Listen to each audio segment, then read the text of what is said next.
Greeting fellow classmates and teachers. My name is Jabari Williams, and today I will be discussing my design for my human power generator.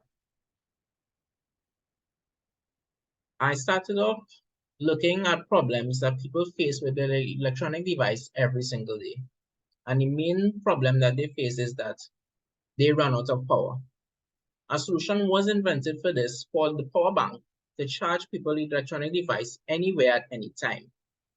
But unfortunately, the power bank still needs to be charged and also runs out of energy after a certain period of time. So I decided to find a way to help the power bank last forever by helping it generate its own energy from humans so it could charge the electronic device every single day. So I searched up on power banks and hand squeeze torchlights and try to find out a way how I can merge these two devices together to help create power. The reason why I chose the hand squeeze torchlight, because I realized that it was an easy, free-like motion for anyone to use, and it generates enough power to charge a battery.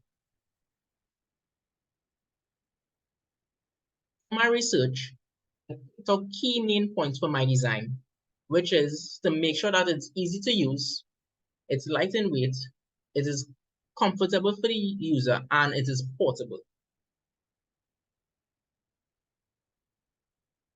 I went on SolidWorks and started to make some certain designs, but I first drawed it out to make sure that my design looks neat and decent before making it on SolidWorks.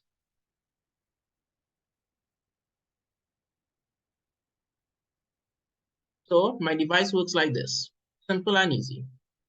The device has a grip where you could squeeze the trigger of the device, which is connected to something called a flywheel, which generates enough energy to charge the battery and charge the battery. And once the battery is fully charged or not charged, it could be used to charge anybody's electronic device.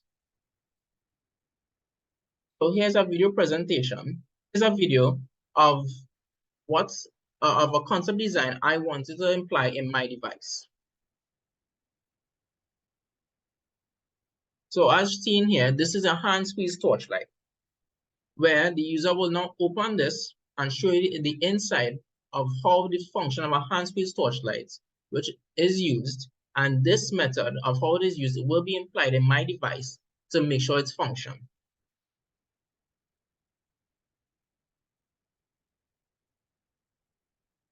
So as seen, the device is connected via a gear and a flywheel, right? This gear, which is connected to the trigger, will be activated once the trigger is squeezed enough hard and rotates the next gear, a smaller gear, to rotate the flywheel to generate energy to be sent towards the battery.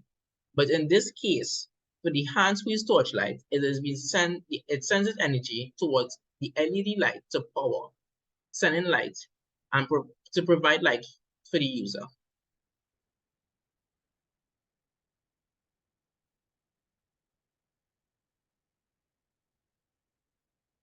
Here's our next. This video that I'm going to show you is the concept of the flywheel.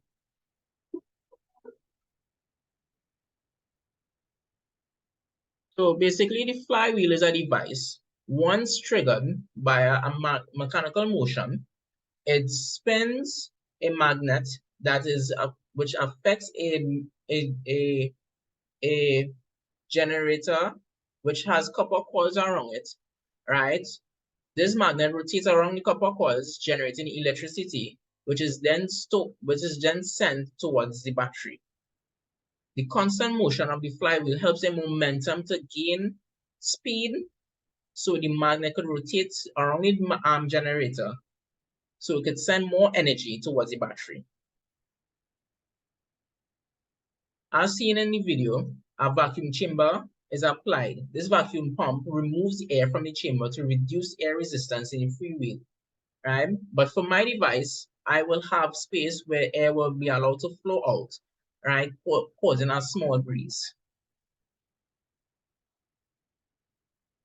So, to bring my device to life, I decided to to to 3D print it and to 3D print it to understand how it will feel in the consumer hands. So as shown, this is the prototype device of my human power generator. So as you can see here, I have my trigger and the rest of the device, the rest of the design here is the entire power bank. So once squeezed, it will send the flywheel activated inside, sending power towards the battery. And then for later use, a USB or a Type-C cord could be connected to charge a person's phone. I also did a survey on the design of my prototype to understand how consumers as well feel about it. And my results have shown me that it still needs some work. The only problem most of my testers had was that it's still a bit uncomfortable and I have to redesign or change the design of the trigger due to some users have small hands and some users have too much of large hands. So a solution or a new design would be made of this for later, for the final design of my prototype.